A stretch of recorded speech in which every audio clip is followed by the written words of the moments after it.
इस वक्त Joe Biden Afghanistan की सूरत हाल पर कौम से खिताब कर रहे हैं। Last night in Kabul, the United States ended 20 years of war in Afghanistan, the longest war in American history.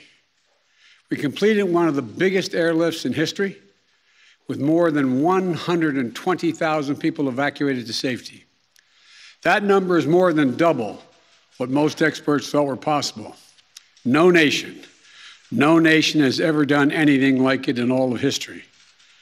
Only the United States had the capacity and the will and ability to do it, and we did it today. The extraordinary success of this mission was due to the incredible skill, bravery, and selfless courage of the United States military and our diplomats and intelligence professionals. For weeks, they risked their lives to get American citizens, Afghans who helped us, citizens of our allies and partners and others on board planes and out of the country. And they did it facing a crush of enormous crowds seeking to leave the country. And they did it knowing ISIS-K terrorists, sworn enemies of the Taliban, were lurking in the midst of those crowds.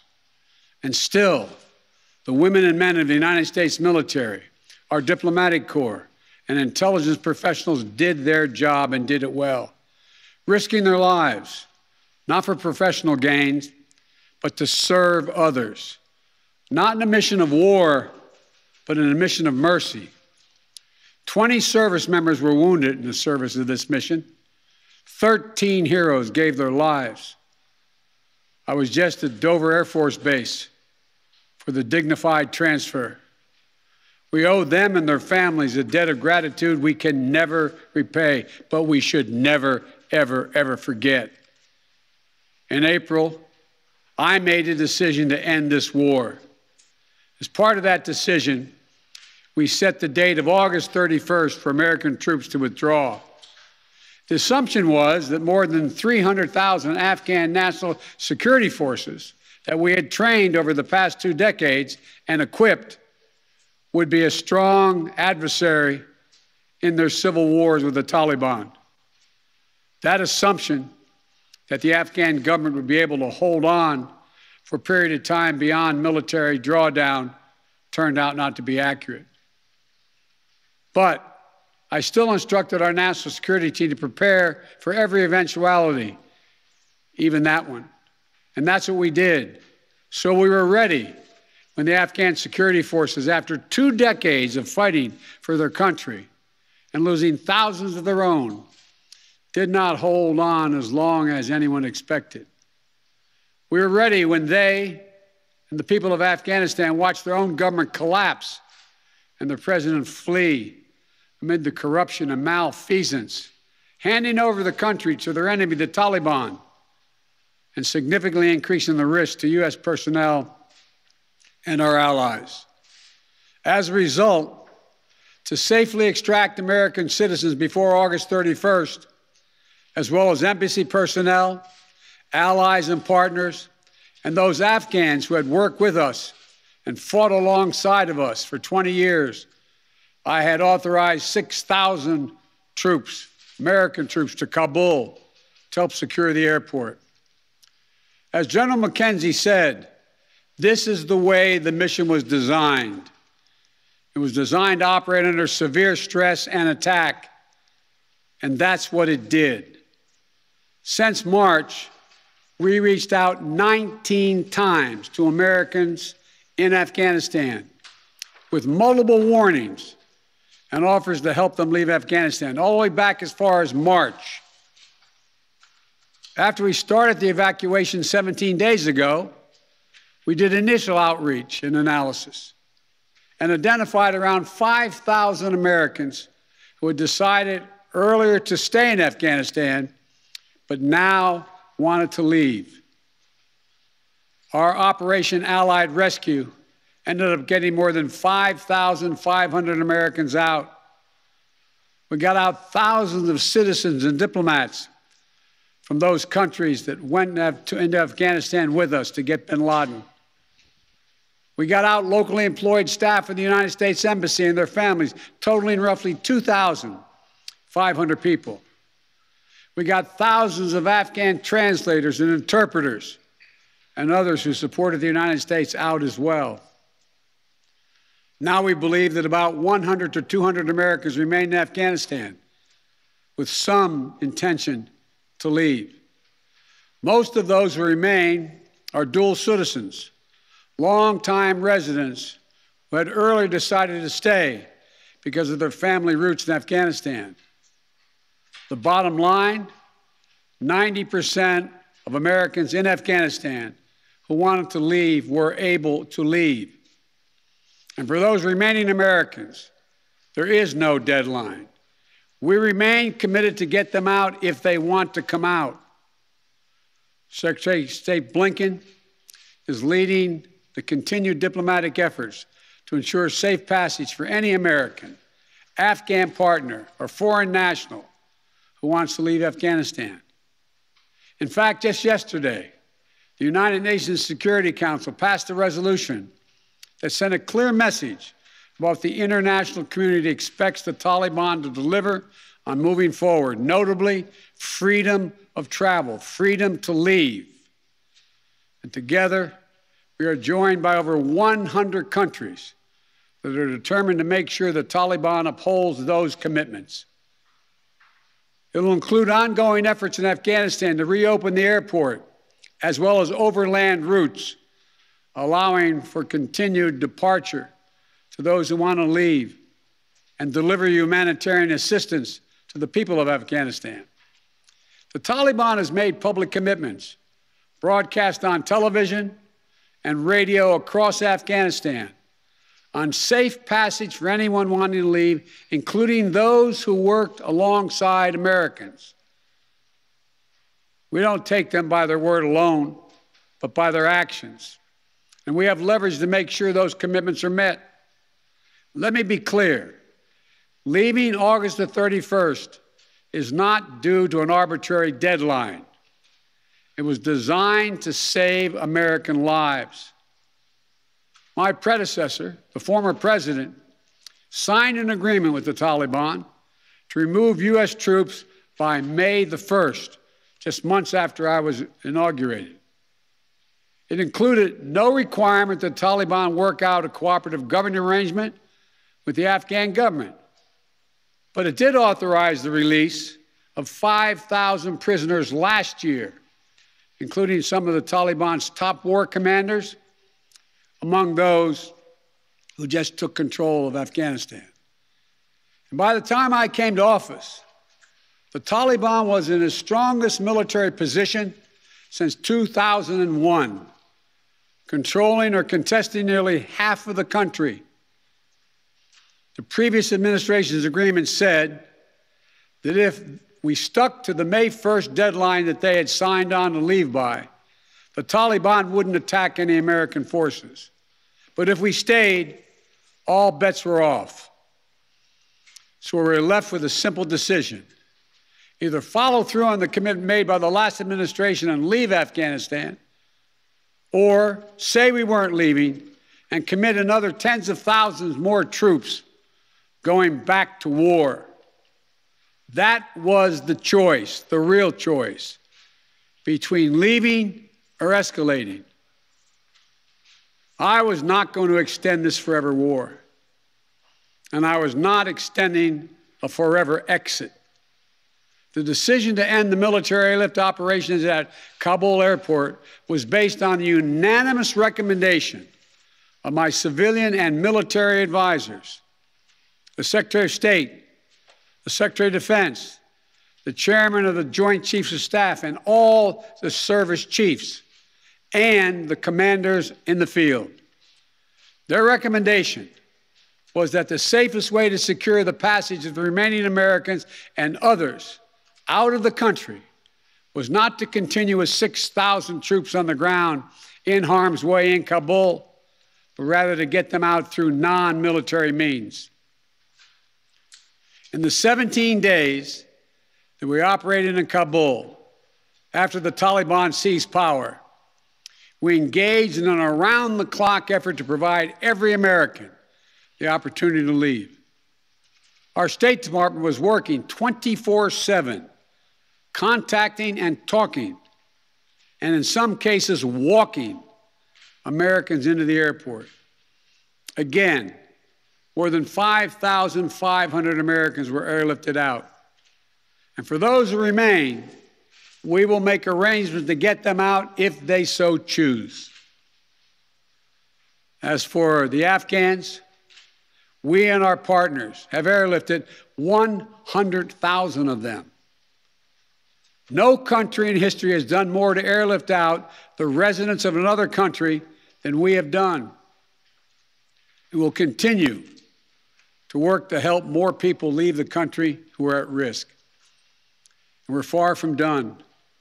For now, I urge all Americans to join me in grateful prayer for our troops and diplomats and intelligence officers who carried out this mission of mercy in Kabul and at tremendous risk with such unparalleled results. An airlift that evacuated tens of thousands, to a network of volunteers and veterans who helped identify those needing evacuation, guide them to the airport, and provided them for their support along the way. We're going to continue to need their help.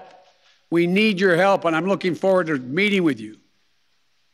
And to everyone who is now offering or who will offer to welcome Afghan allies to their homes around the world, including in America, we thank you. I take responsibility for the decision. Now some say we should have started mass evacuation sooner. And couldn't this have been done in a more orderly manner? I respectfully disagree. Imagine if we'd begun evacuations in June or July, bringing in thousands of American troops and evacuating more than 120,000 people in the middle of a civil war. There still would have been a rush to the airport, a breakdown in confidence and control of the government, and it still would have been a very difficult and dangerous mission. The bottom line is there is no evacuation from the end of a war that you can run without the kinds of complexities, challenges, and threats we faced. None. There are those who would say we should have stayed indefinitely for years on end. They ask, why don't we just keep doing what we were doing? Why do we have to change anything? The fact is, everything had changed. My predecessor had made a deal with the Taliban. When I came into office, we faced a deadline, May 1. The Taliban onslaught was coming. We faced one of two choices: follow the agreement of the previous administration and extend to have more time for people to get out, or send in thousands of more troops and escalate the war. To those asking for a third decade of war in Afghanistan, I ask, what is the vital national interest? In my view, we only have one: to make sure Afghanistan can never be used again to launch an attack on our homeland. Remember why we went to Afghanistan in the first place? Because we were attacked by Osama bin Laden and al-Qaeda on September 11th, 2001. And they were based in Afghanistan. We delivered justice to bin Laden on May 2nd, 2011, over a decade ago. Al-Qaeda was decimated. I respectfully suggest you ask yourself this question. If we'd been attacked on September 11, 2001, from Yemen instead of Afghanistan, would we have ever gone to war in Afghanistan?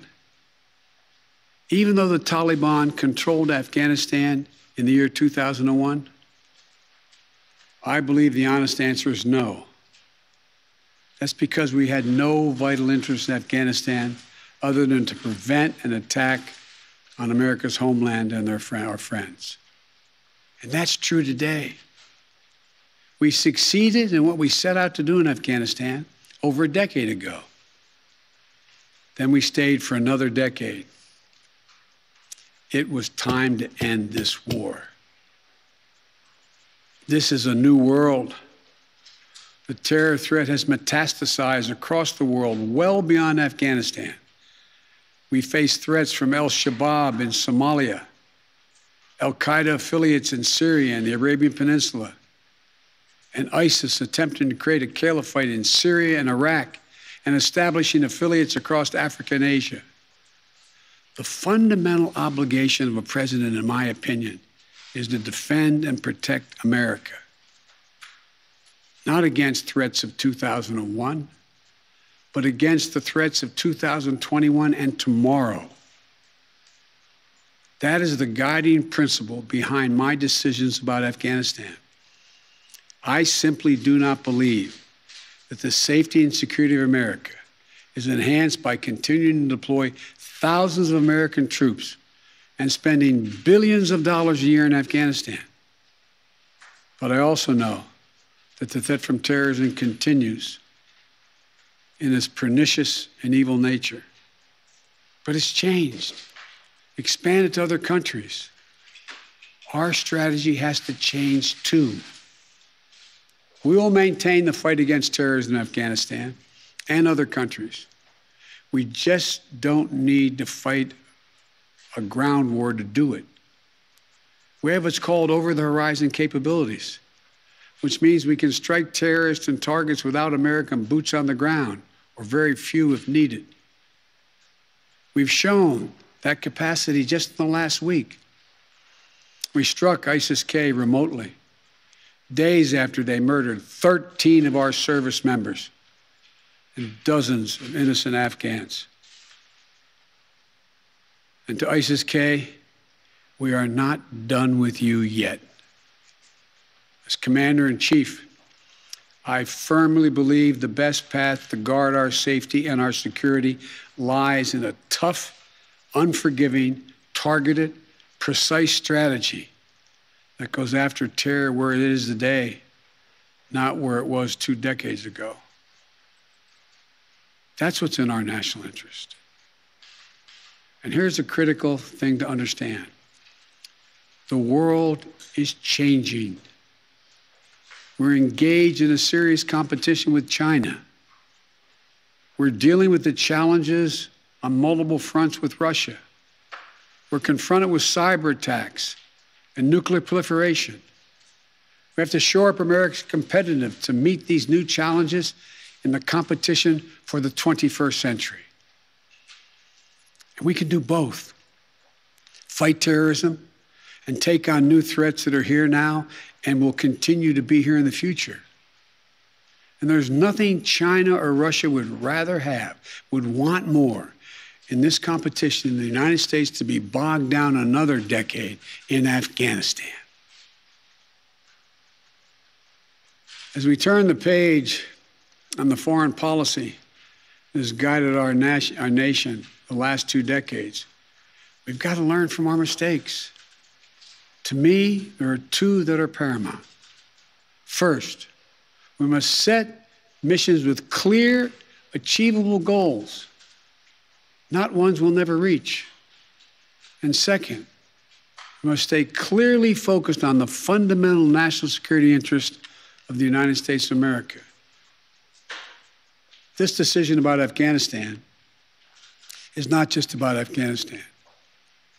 It's about ending an era of major military operations to remake other countries.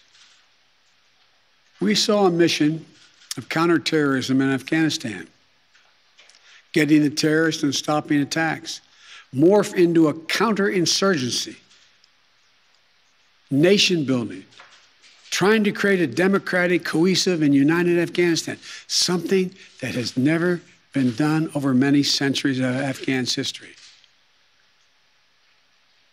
Moving on from that mindset and those kind of large-scale troop deployments will make us stronger and more effective and safer at home. And for anyone who gets the wrong idea, let me say clearly, To those who wish America harm, to those who engage in terrorism against us or our allies, know this: the United States will never rest. We will not forgive. We will not forget. We will hunt you down to the ends of the earth, and you will pay the ultimate price. And let me be clear.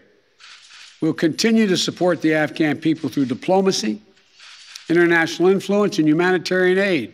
We'll continue to push for regional diplomacy engagement to prevent violence and instability. We'll continue to speak out for the basic rights of the Afghan people, especially women and girls, as we speak out for women and girls all around the globe. And I've been clear that human rights will be the center of our foreign policy. But the way to do that is not through endless military deployments, but through diplomacy, economic tools, and rallying the rest of the world for support. My fellow Americans, the war in Afghanistan is now over. I'm the fourth president who has faced the issue of whether and when to end this war. When I was running for president, I made a commitment to the American people that I would end this war. And today, I've honored that commitment. It was time to be honest with the American people again. We no longer had a clear purpose in an open-ended mission in Afghanistan. After 20 years of war in Afghanistan, I refused to send another generation of America's sons and daughters to fight a war that should have ended long ago. After more than $2 trillion spent in Afghanistan, a cost that researchers at Brown University estimated would be over $300 million a day for 20 years in Afghanistan, for 2 decades. Yes, the American people should hear this: $300 million a day for 2 decades. You take the number of 1 trillion, as many say, that's still $150 million a day for 2 decades.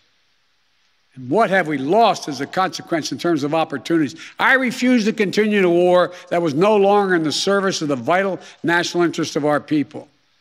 And most of all, after 800,000 Americans serving in Afghanistan, I've traveled that whole country, brave and honorable service. After 20,744 American servicemen and women injured, and the loss of 2,461 American personnel, including 13 lives lost just this week, I refuse to open another decade of warfare in Afghanistan.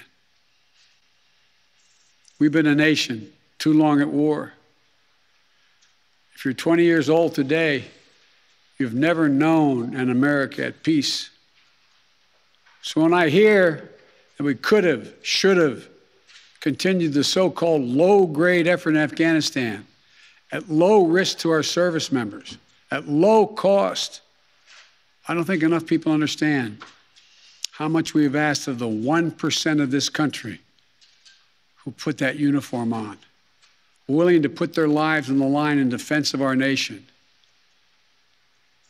Maybe it's because my deceased son, Bo, served in Iraq for a full year. Before that,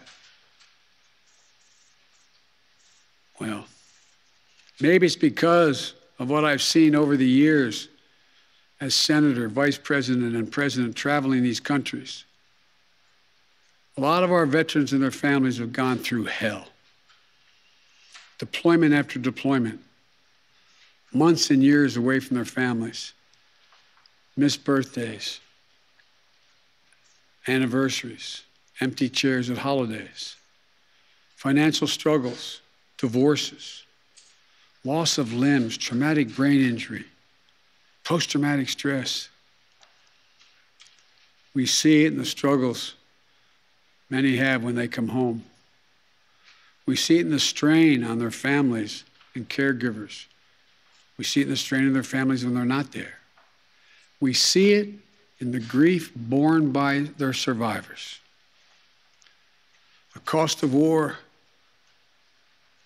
they will carry with them their whole lives. Most tragically, we see in the shocking and stunning statistic that should give pause to anyone who thinks war can ever be low grade, low risk, or low cost. अमरीकी सदर जो Biden का अफगानिस्तान में जंग के खात्मे पर कौम से खिताब। सदर बाइडन ने इनकलाब मुमकिन बनाने पर अमरीकी कमांडर्स, फौजियों और सफारतकारों का शुक्रिया अदा किया।